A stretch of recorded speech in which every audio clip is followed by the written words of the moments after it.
The Toccatina by Kabalevsky from 30 Children's Pieces, Opus 27, number 12. So, learning this piece, it's a very good idea to start learning hands separately, I think. If we were to start with the left hand, we find it has a beautiful melody like a cello. I'll play that through. Listen to the rhythmic patterns.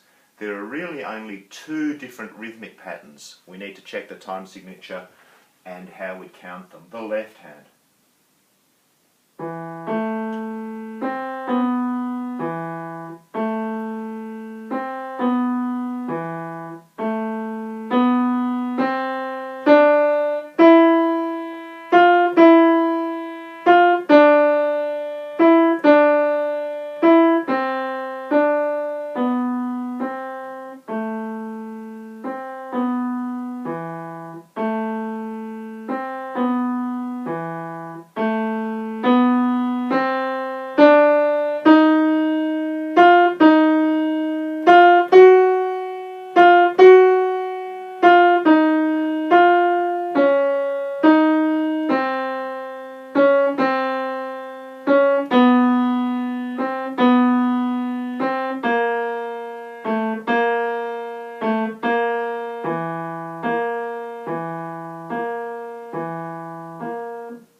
That was at a learning type of tempo. So our time signature is 2-4, 2 quarter notes or crotchet beats in the bar. We can count it, of course, 1 and 2, and 1 and 2, and 1 and 2, and 1 and 2, and 1 and 2. And later on we'll count 1, 2, 1, 2, 1, 2, 1, 2, 1, 2. We can also use the metronome, which I have to get.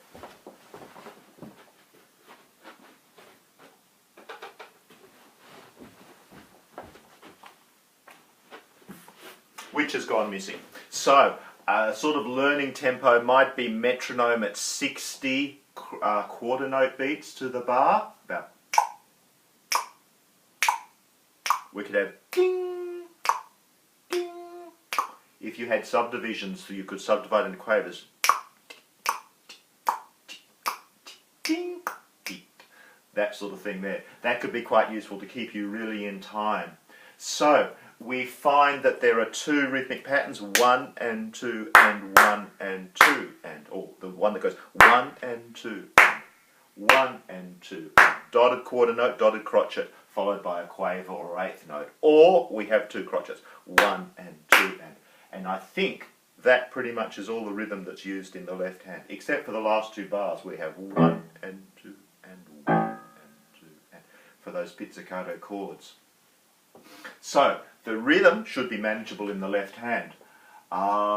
Dynamics, we saw the dynamics, the middle part moves up more. We need to be very careful about the accidentals because while this is in A minor and we have a lot of white notes, as we saw when we get to the B section, starting around bar 17, 1 and 2, we have E flat, E flat. Lots of ledger lines on this note in the left hand. How many ledger lines? 3 above the bass go G flat, E flat, F, D flat, E, C, D flat, C, D part here, see how it's moving so much in semitones.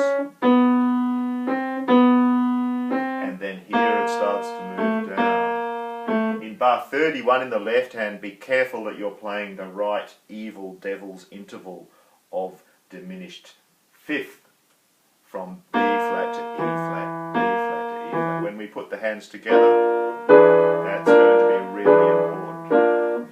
The other thing about the left hand to notice is the phrasing. Usually it's 2-bar phrases or 1-bar phrases. So 1 and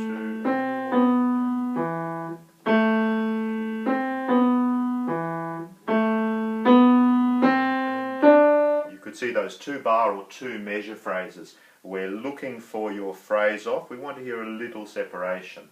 Don't make it too short. We don't want hiccups. 1 and 2 and 1 and 2 and 2. We don't want that sort of hiccupy sound, but just a nice flowing phrase off. When we get to bar 7, we move in 1-bar phrases. 1 and 2 and 1 and 2 and then back to a 2-bar phrase. So look at those things carefully when you're learning them, I think is important. Okay, learning the right hand. To learn the right hand in this piece, you have to be very good at reading chords. And at the beginning it's quite easy because there's a lot of white note chords. And if you look at them carefully, you'll see they're all triads or 3-note chords with 3 different letter names. So this one might have A, C, E. And for those who've done theory, you'll know it's an A minor triad. Mr. Kabalevsky puts it into first inversion. He takes the top note of the bottom note A and puts it at the top. So you get this sound, and you can see on the score you've got a third, which is going to go line line or space space, and then you have the interval of a fourth, which is going to go from a line to a space or a space to a line. So look out for those. And of course, when you're spelling out all the chords, it's very good to spell them out. D, F, E, B, D, G, to work out how those go. The fingering that's there, of 1, 2, 5, is your standard fingering, and I think that works well through the whole piece. So 5, 2, 1, 5, 2, 1, 5, 2, 1, 5, 2, 1. When you start to learn the rhythm in the right hand, look carefully for the rests, because we have rests on which beats. 1 and 2 and 1 and 2 and 1 and 2 and 1 and 2 and.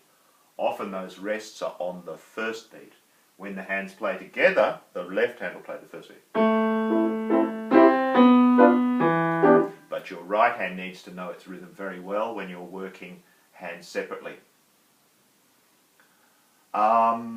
So you can use clapping and counting, and you can use playing and counting. If you really know the right hand really well, you could do some variations. So you could say, I'm going to play all 8th notes or quavers. 1 and 2 and 1 and 2 and 1 and 2 and 1 and 2 and 1 and 2 and 1 and 2 and 1. You'd have to work out which chord to play in the rest, but it's pretty easy to see. That would be quite good at training your hand to find its way. Don't be one of those students that does this.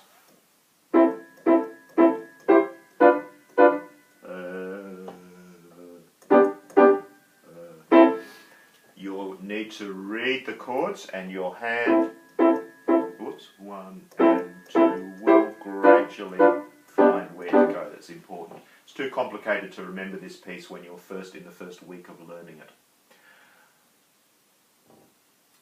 Okay, let's look now at the form of this piece. It's in a ternary form, an ABA form, and as you heard in the B section,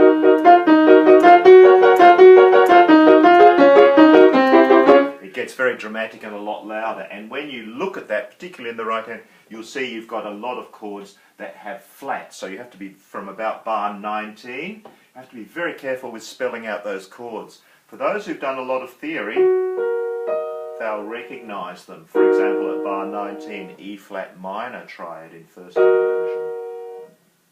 F major triad in first inversion. Same thing, bar 20. And then bar 21, G flat major triad in first inversion. If you haven't played all the black note minor scales, you might have to spell them out, being very careful. Bar 19, G flat, B flat, E flat. That same fingering 5-2-1 will work. And when you're going from this in bar 19, you'll see it goes from a black note chord to a white note chord. So be careful when you're learning those. You could learn each little bar like that, just the shift. We can also, and more advanced, listen to whether it's a minor chord or a major chord. We can see if it's all blacks to all whites, which we can see from the 3 flats. We could also see how far each of those notes is moving. The top one is moving a tone. The middle one is moving a tone. The bottom one, though, is moving actually a tone and a half. That may help. In bar 21, the pattern changes.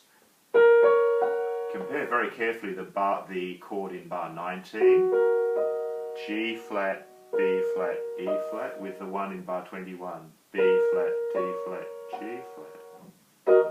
Be able to find those. As in bar 21, it comes back to this chord.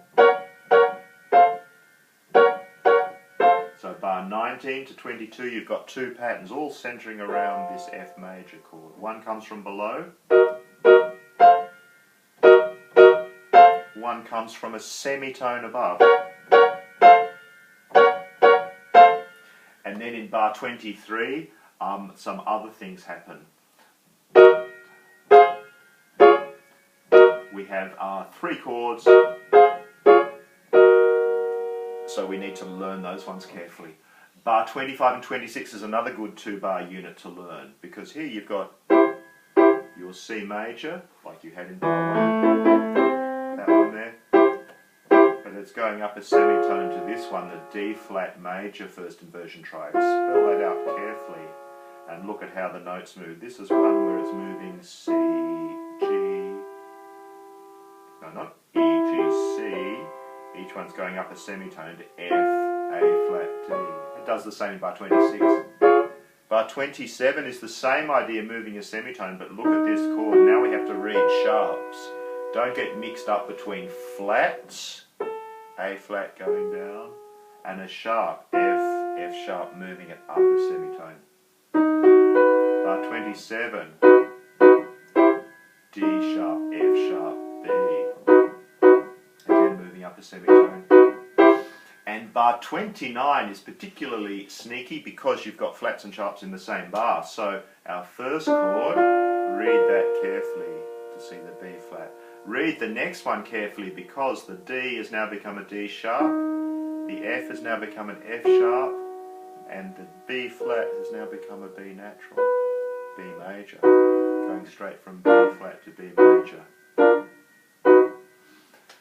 Bar 31 and 32, 33, 34, which is all the same pattern, is another tricky part. So here again we're around B flat major, and if you look in bar 31, the next chord, you can see there's a sharp and naturals and all sorts of things, so look at that carefully. Top note, B flat, in the next chord it's B natural. So we're going by semitone. The middle note in the first chord was F, the next one going up to G sharp, and the bottom note in the first chord was D.